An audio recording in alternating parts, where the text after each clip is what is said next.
Hello, leaders, and welcome to Leadership Excellence. My name is Danny Langloss, and today I'm joined by an icon in the leadership space. I don't idolize many people, but Kevin Kruse has been an idol, somebody I've tried to emulate, and somebody that's really had a huge impact on my leadership journey and my ability to help and create impact for other people. He's a New York Times bestselling author and the modern day father of employee engagement. I've given him that title. He is truly an expert in that field.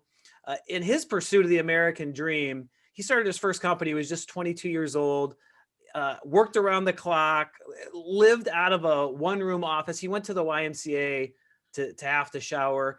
About a year later, things didn't go as he planned. He found himself deeply in debt, got out of that.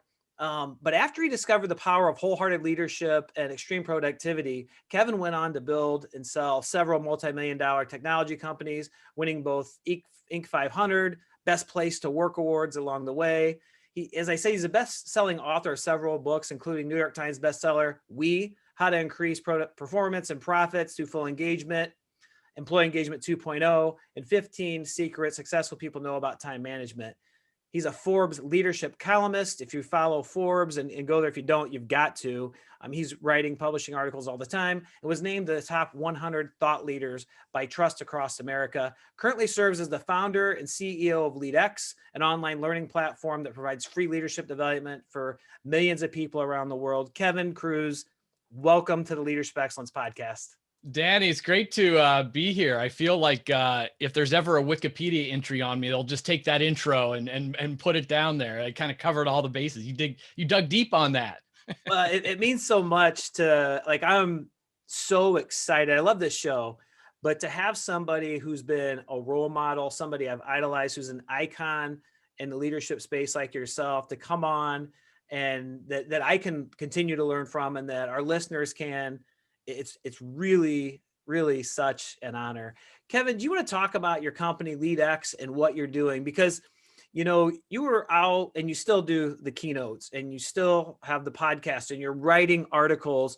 But I think there's been a shift from like, hey, it's just good enough to send people to training to how do we really make that stick? And I think that's a big part of what LeadX is. Yeah, thanks. It's the LeadX, which is the newest company, but I say new, it's 4 years old at this point. You know, as you mentioned, I had started and sold three others, or was the co-founder of three other leadership development HR tech companies. And I had sold the last one, it was about a dozen years ago. My kids were little, and I took some time off. And that was really when I was able to go deeper into the research of engagement and spend more time writing and speaking about it. It was sort of the the employee engagement whisperer, because, you know, I'm not an academic. I'm not a consultant. I don't have a PhD. I just discovered, you know, my businesses failed until I discovered the simple formula of employee engagement, and then they took off. So I'm excited about it. I want to share it with everyone. But once an entrepreneur, I think always an entrepreneur. And as my kids got older and, you know, took off for college, or at least could drive themselves around without needing dad, I did realize that, like, even though life was pretty good and stress-free, I wasn't feeling like I was living on purpose or with purpose. And when I really thought about, you know, what is a dream so big that, like, I will fail unless I get a lot of help. You know, it's something I'm not going to do myself. Yeah, I came up with this vision to spark the next 100 million leaders around the world.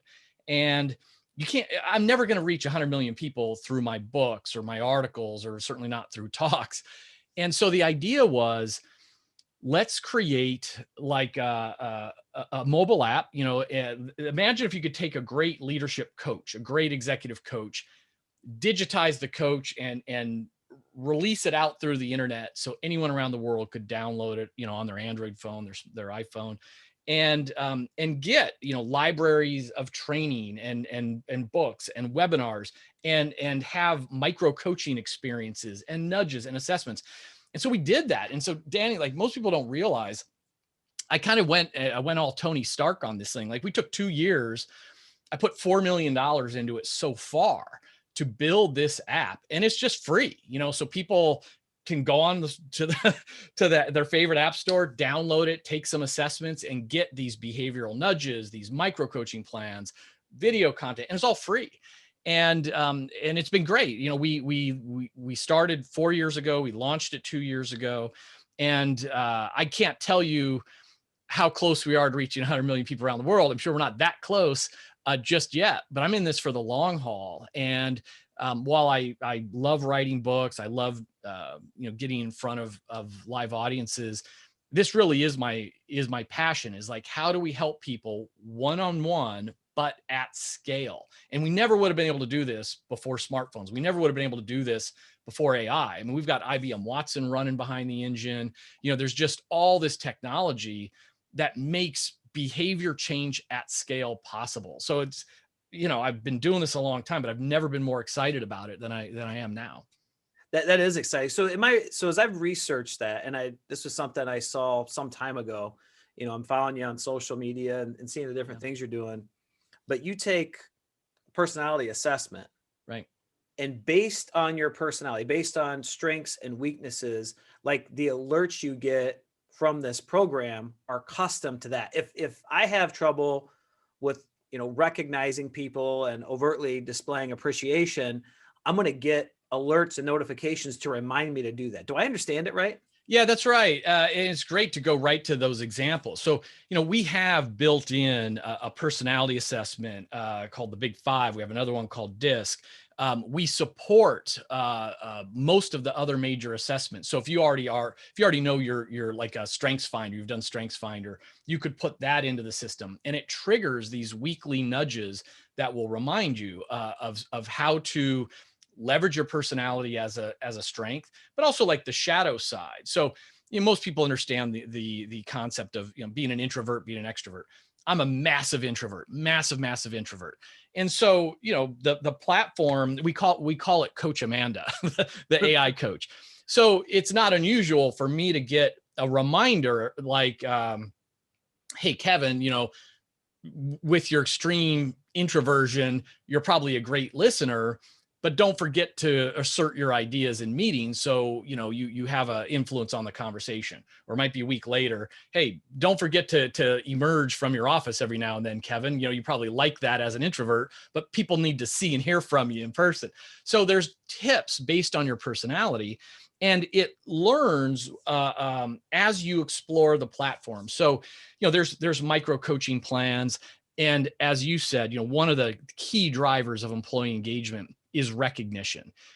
And it's so easy to do. And yet so many high performing individuals are really bad at it. We're type A, we're just charging, we're all about getting things done.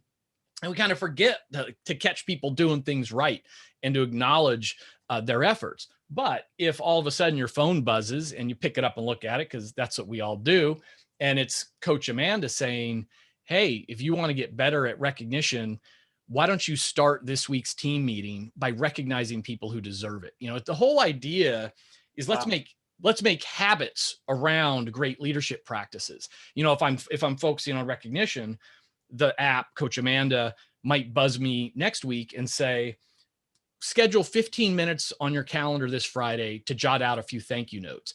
And it's just these micro habits. It's not like we need to reinvent. It's not like this some genius idea. It's these behavioral nudges. If you want to be a good leader, and again, if you don't, okay, then you're not going to do any of this stuff. But let's assume you want to be a good leader. Let's assume you want to engage your team. Having an executive coach just give you these nudges, simple things you can do with your team on the job, 5 minutes this week, 10 minutes next week, can have a huge impact. And we've been looking, I mean, it's pretty dramatic. In 90 days, we see about usually like a 75% increase in leadership behaviors. And that's from 360 surveys. It's other people judging you, not just yourself. We see like a 33% improvement in employee engagement scores once people start getting, some robot coaching. And so, hey, and we're the first to say, Danny, like if you can afford a great human executive coach, like everybody should have a coach. It's great. But not everybody can afford one. Not everybody's company offers one. So if you can't give yourself a great human executive coach, then hey, download a robot executive coach and get these tips and see if it's helpful. What I love about this is that it's not just, hey, Kevin, remember to focus on recognition. It's giving you ideas about how to do it. It's all about applying it, right? It's things to do. There's plenty to learn on there. We got book summaries, videos, but that's not how you change. The knowledge, I mean, it's the dreaded knowing doing gap. We all read the books, we all watch the webinars, we all see the videos. We've all heard how to be a great leader. But again, just because we know how to do it doesn't mean we're actually doing it. So getting these behavioral nudges as little triggers, as little cues of simple things to do, can make a big difference. So on that, let's transition into what you are known for. I talk about, Sure. The modern day founder of employee engagement, and what caused you to dive so deep into this concept of employee engagement? Because you didn't just learn about it or say, what is it? You've done a ton of research that backs up everything you do. Yeah, but I started from a place of being a horrible leader and not knowing anything about this. So in my 20s, when I was young and dumb, I mean, my companies didn't do well, and I had high turnover, and I was a micromanager. I started to get a clue though, and it was I was about 30 years old. I sold my company and to a bigger company, and it was Connexa, became the company that was known as Connexa. And there was a group at Connexa that they had all come out of Gallup. So they were steeped in the Gallup Q12 employee engagement stuff. These are all organizational psychologists. When I first started hearing about this stuff, I mean, I was skeptical. They talk about personality as a predictor of performance. That sounded like, in questions to ask in interviews to get at that, sounded like voodoo to me.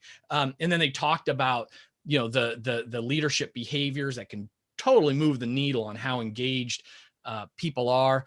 The fact that now, this is a bitter pill, but we all have to swallow it as leaders, that 70% of the variance in employee engagement has to do with who your manager is. So as much as you want to blame your CEO or the HR department or bad benefits or whatever it is, a great leader can take tough circumstances and rally a team during tough times, during battles, during war, during layoffs, whatever it might be. But the opposite is true. If you're a poor leader, even in the best of times, people aren't going to want to work for you.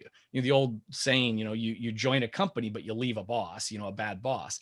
So I started learning about this stuff in my 30s, and I was a little skeptical, but I had the benefit of like, these were my colleagues, these were my partners teaching me, telling me, measuring me, weekly, monthly, quarterly. And the more I focused on engagement, the faster my companies grew. And we started winning best place to work awards. We started, having hyper growth. And so that's when I'm like, geez, I wish I knew about this when I was 22.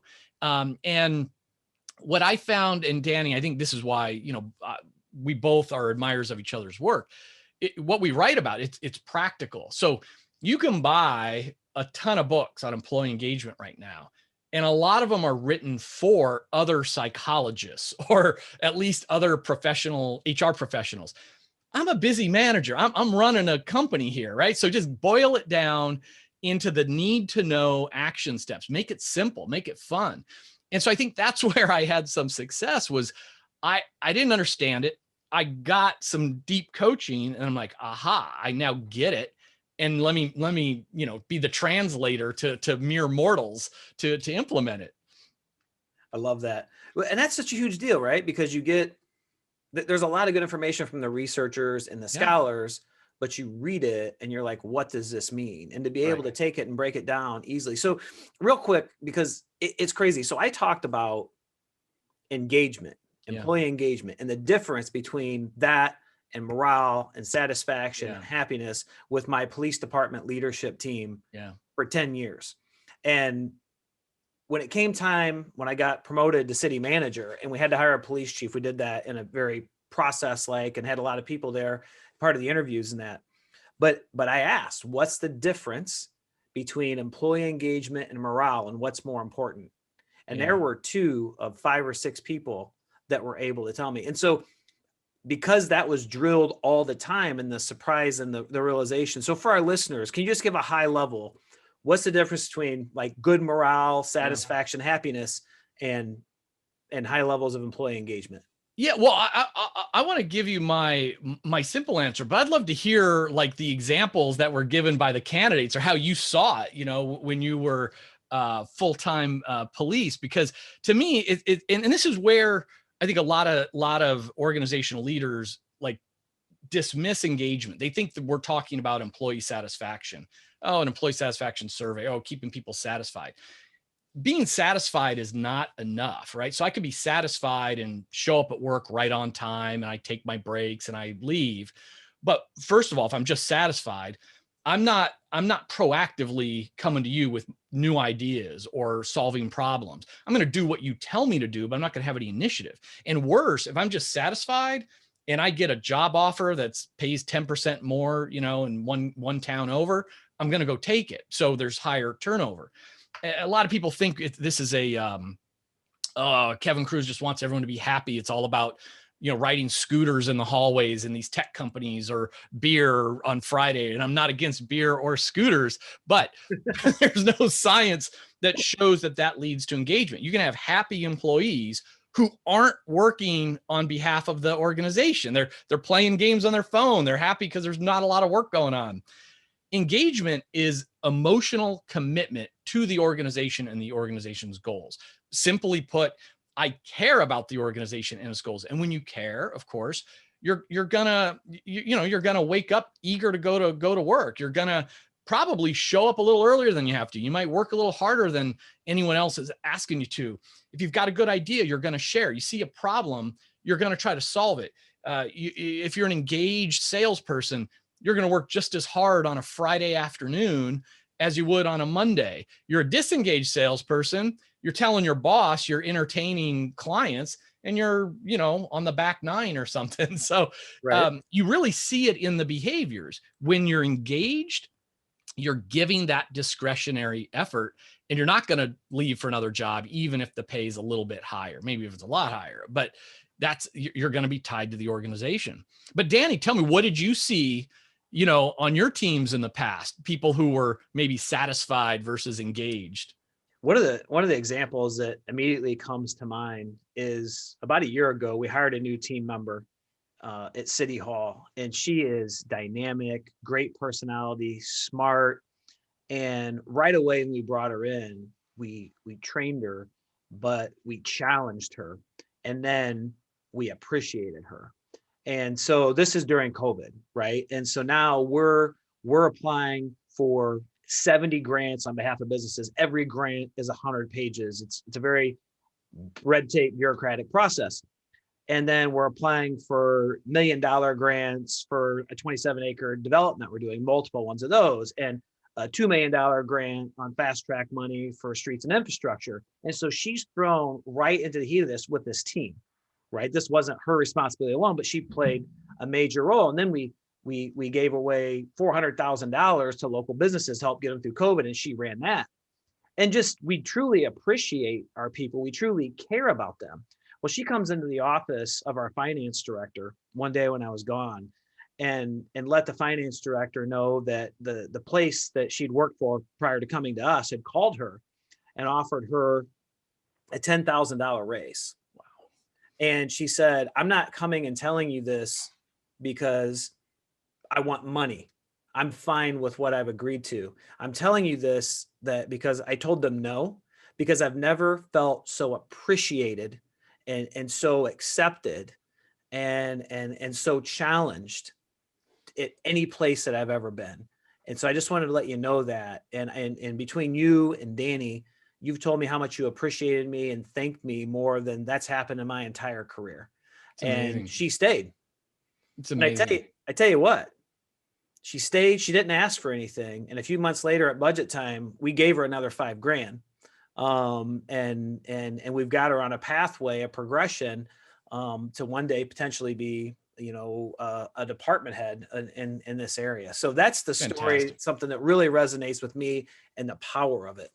That's a great example where, look, I want everyone, I care about engagement because life is short. We're human. Like, let's create great workplaces. I do care about all that, but I'm also always telling the budget holders, there is like the soft stuff leads to hard results. You reduce turnover, you reduce all those recruiting costs, you keep your best people longer. Whatever weird job is out there, engagement can make a difference in the behaviors. Danny, I once did a training for every federal prison warden in America. And so part of the workshops and stuff I was doing, I often ask, like, okay, how do you see engagement show up in your workplace? Well, I had never done training with prison wardens before.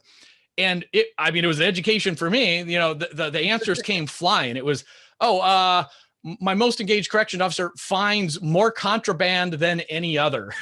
This one have found twice the mobile phones, the illegal mobile phones than others. Like, everybody can see it. Like, once they know what it really is, they realize, like, oh yeah, you look at engage versus disengage in any job class, you can see measurable results. It's just incredible. It is. It's absolutely incredible. So we talk about recognition being a key component of engagement. What are the other key components, Kevin? If we're going to focus on a few things that really drive engagement, what are those? Yeah. And Danny, what I'm probably most known for is, so the work I did over a dozen years ago, based on the Connexa database, world's largest employee engagement survey, 10 million workers, over 100 countries. And the top three drivers were growth, recognition, and trust. Growth, we all want to be growing and developing. We all want that recognition. We want to feel like, our hard work is being recognized. And trust, there's two facets to trust. One is, the traditional, like, I trust my manager is has integrity and is honest. But there's also, it's future vision, future confidence. So I trust that the future is bright. I trust that our leadership will take us to a bright future. And I talk about growth, recognition, trust. GRT is like great leaders focus on growth, recognition, and trust. And those three things are still incredibly important. But I will add that I updated that survey in May of last year because, 2020 being the year of as I always say, pandemic and protest and politics. And in May, most people had been already sent home. And I was curious, like, so what's engaging people today? Is there a difference? And I'm looking off to the side monitor here. So trust is still the number one item in terms of, my manager articulates the organization's goals in a way that makes me feel confident. In fact, it's higher than ever before, as you would expect at a time when we're wondering, like, oh my gosh, the world has gone crazy. Like, is my job safe? Is my company safe? When am I going back to work? So the more that leaders could talk about a compelling, future vision, the better. Interestingly, though, the career progression, the growth part, it's still a big factor, but it's dropped. Like, out of a list of 12, it's in the bottom third. Recognition is too. Things that have popped up. One is psychological safety. Now, that's been an important, well-known one and always high on the list. We want to feel free to speak our mind at work. And again, I think with everything that was going on last year, organizations, and let's just say it's not even the organization, it's the leaders who could create a climate on their team, a safe space to talk about whether it's our tough feelings from pandemic or horrible feelings about what's going on, in terms of social justice, whatever it is. Boy, if I can bring that side to myself, to my team, to my manager, man, am I engaged. So that went super high. And then there's a surprising one, and we're doing this, through Zoom. For the first time in 25 years, what made the top 10 is meeting efficiency. My manager's meetings are a productive use of the team's time. Now, that people would complain about meetings, they care about meetings, but it wasn't a big driver of employee engagement. That last year, it was the 5th highest driver of employee engagement. So, my manager's having us get on too many Zooms or not enough Zooms, or the Zooms are too long, or whatever it is. My kids are running around in the background, or whatever is happening. All of a sudden, that meeting efficiency became a top 5 indicator of engagement. And so it's been fun to sort of continue the research. Growth, recognition, and trust are still top 10 drivers. That trust is still the number 1 driver. But some psychological safety in meetings have popped up as interesting new drivers of engagement. And I'd like to, later this year, we'll do another study and see if they're still holding their own or if they're dropping back down in the list. That, it's funny you say that. One of the things I wrote down, and funny is this gets on YouTube and people watch it. I take a lot of notes when I interview my guests because there's so much great information and setting up the conversation. But I think of the psychological safety, people bringing their whole selves to work, and this concept of 21st century leadership, leading the whole person. And before, I talked to a lot of leaders, they just weren't comfortable, saying, "Hey, Kevin, how are the kids doing?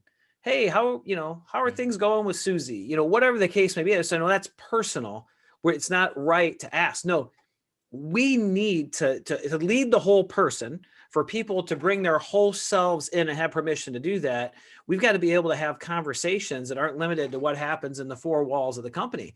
Yeah. And when we do, it says to people, "I care about you. You're important. You're valuable. You belong here." Right. And those are 2 powerful drivers, I think, of one, human connection, but then commitment to an organization. And so the more we understand the whole person and what they're bringing with them, the more we can help them, right? And the better off we are to lead them individually to help them reach their full potential, and for them to help our company reach their full potential. Yeah, and I think and what's hard about this from just my passion for the train, it's tough to train this, right? So you can give people models, tell people they should let people open up, you should ask about how you feel and how you doing, but a lot of people aren't comfortable doing it, and I guess maybe it goes back to some of the personality stuff and self-awareness.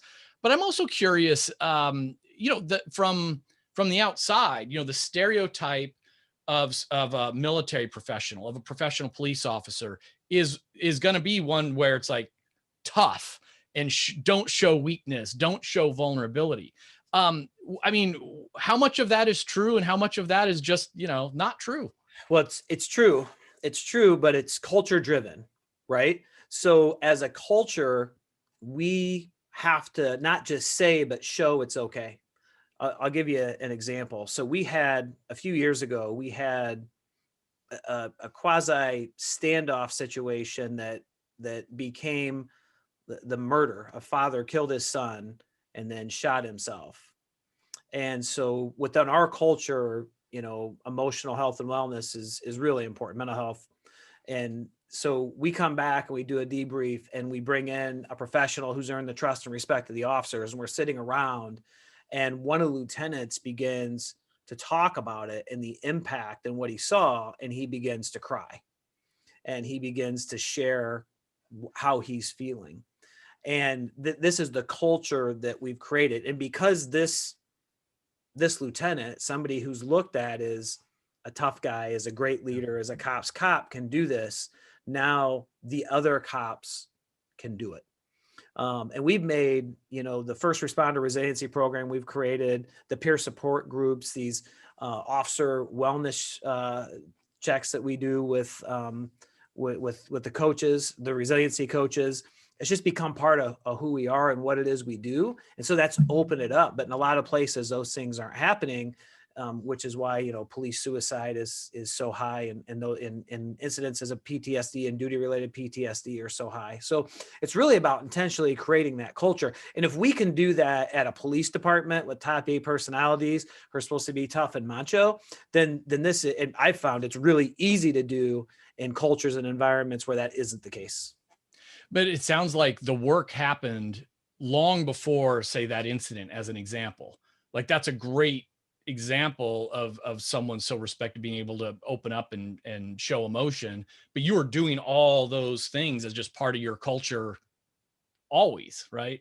Yes. Yeah. Yeah. It's something like you said, you put the well in before you need to drink the water. Yeah. Yeah. And so you do that. But with people who aren't in that kind of job and don't see death and people Yeah. in their worst situations and are constantly yelled at or fought with, when we're regular people like the job I do now, it becomes a lot easier to create that environment. I mean, really, all we got to do is care, be Right. curious.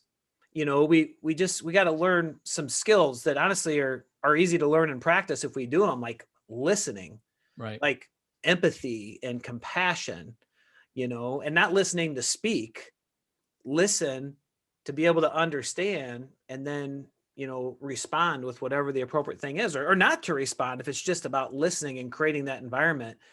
And I think when we do that, and then we demonstrate it ourselves, right? We're not this Superman that doesn't have kryptonite. We're human beings too. We struggle too. We have bad days too. And the more authentic and vulnerable we can be as leaders and model that, that's being created. Because I believe, and it says it in every podcast intro, individuals, organizations, and communities rise and fall with leadership.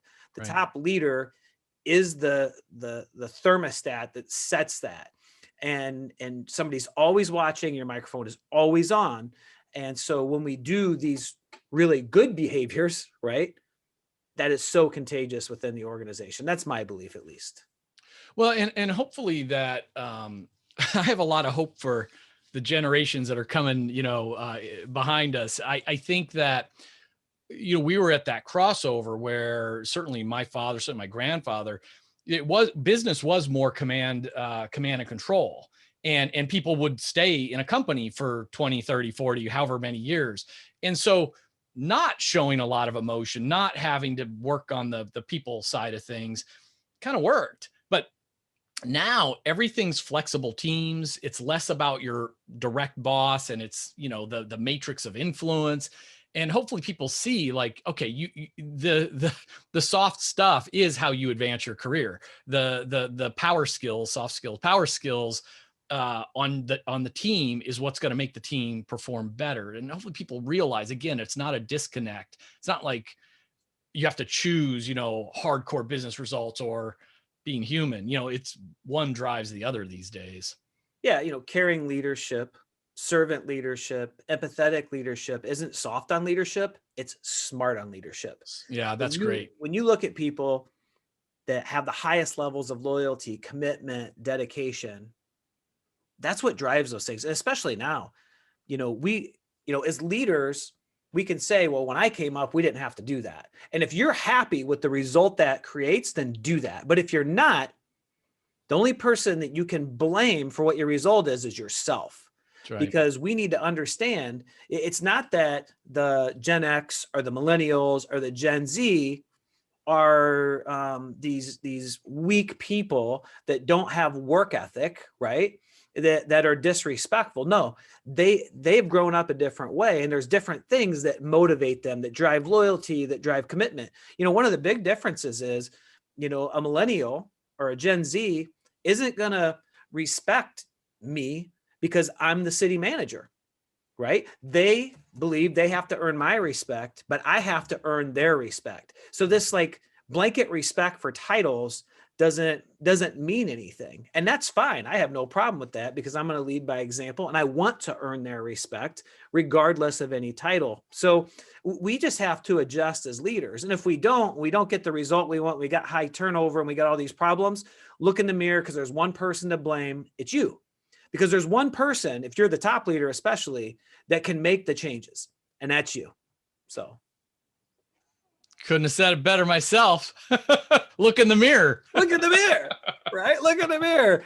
So no, I think that's a ton of fun. One of the things, and we're closing up on the time we have today. So I wanted to ask you about this because, you've said it, alluded to it several times. I've asked a question on my social media stuff, like what's more important, people or results, people or profits. And I believe you take care of your people, they take care of the results, they take care of the profits. But if somebody's still listening to this, trying to decide, Yeah, I know he said it was smart on leadership, not soft. But still, how's it impact productivity? How does it Right. impact creativity? How does it drive profits? How does it drive customer service? And there's something you talked about before that I'd seen called the employee profit chain. Yeah. You want to work through that quick, and that might have been updated as well since I've seen it. Yeah, no, it's still valid, and that model, the employee engagement profit chain, was inspired by something called the customer service profit chain. This at one time radical idea that the better customer service is, the more people are going to buy and come back and refer you, et cetera. But what drives customer service? So you go back a step, and it's employee engagement. So again, you think about employee engagement, emotional commitment, people who care about work, they're going to give you more effort. They're going to provide better service to customers. Quality is going to improve. Safety is going to improve. They're going to stay in their jobs longer. All these things drive sales and profits, and sales and profits eventually are going to increase shareholder value. And the research, there's a bunch of studies out there. Companies in the top quartile of employee engagement outperform those in the bottom in every hardcore business metric. The so-called soft stuff, which I now like, is the smart stuff, leads to hardcore business results. And I think the case, my favorite case is Doug Conant, many years ago at this point, what took over as the CEO of Campbell Soup. And Campbell Soup was ready to, they like lost half their share price. Sales were declining. I mean, who wants Campbell Soup anymore? So they bring in Doug to kind of turn the place around. And he later said, the board kind of said, like, pretty up this place, we're going to sell it, like to Progresso or somebody, like knowing thought he was going to save it. And Doug, after some listening tours and things, he says, okay, here's my plan, everybody. Here's how I'm going to turn around Campbell Soup. And he says, if you want to win in the marketplace, you have to first win in the workplace. I'm making employee engagement number one. And of course, at the time, everyone thought he was crazy. Like, shouldn't you just fire a bunch of people and shut down some divisions? Like, isn't that what you should be doing? And he believed in the employee engagement profit chain. He knew that if you can get engaged employees, they will provide better service, better productivity, better sales, all those things.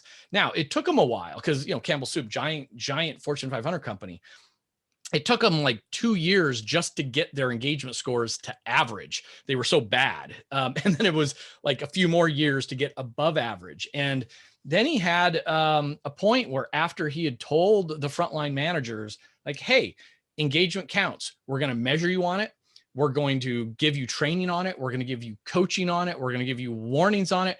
But after 6 years, if you're still not moving the needle on employee engagement, okay, you're not a bad person, but you're probably not a great people leader, at least not here. So we're going to move you into another role here or out of the company, and we're going to promote people who are showing that they can engage other people. They can do growth, recognition, and trust. And when he did that, boom, it like tripled like the next measurement period. And they went from the worst employee engagement in the Fortune 500 to the highest engagement in about a decade. And so there's so much great stuff there. Oh, and the stock price though, like also like tripled or something, outperformed. So this soft, smart stuff can take some time, but if you take it seriously, you talk about it, you make it one of your core priorities. They had like 4 things, but engagement was always one of them. You hold people accountable for it. You hold your leaders accountable for it. Then you will shape culture, and that culture will shape those business results. So that whole employee engagement profit chain, it works in any kind of organization. The soft stuff leads to hard business results. So much incredible information in this short podcast. I mean, just gold. Kevin, do you have a call to action for people listening today? Is there any call to action you want to put out there?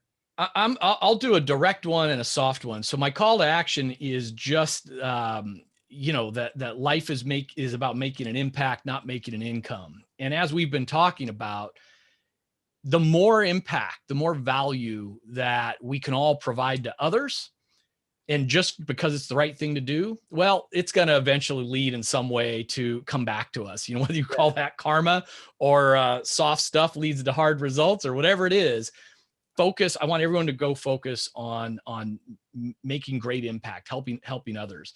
The specific call to action for me is open up your smartphone, go to your favorite app store, search on LeadX, LEADX, download the free app and have fun with it, and see if it doesn't help you to lead your teams a little bit better.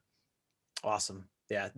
This app and this system that you have is absolute gold.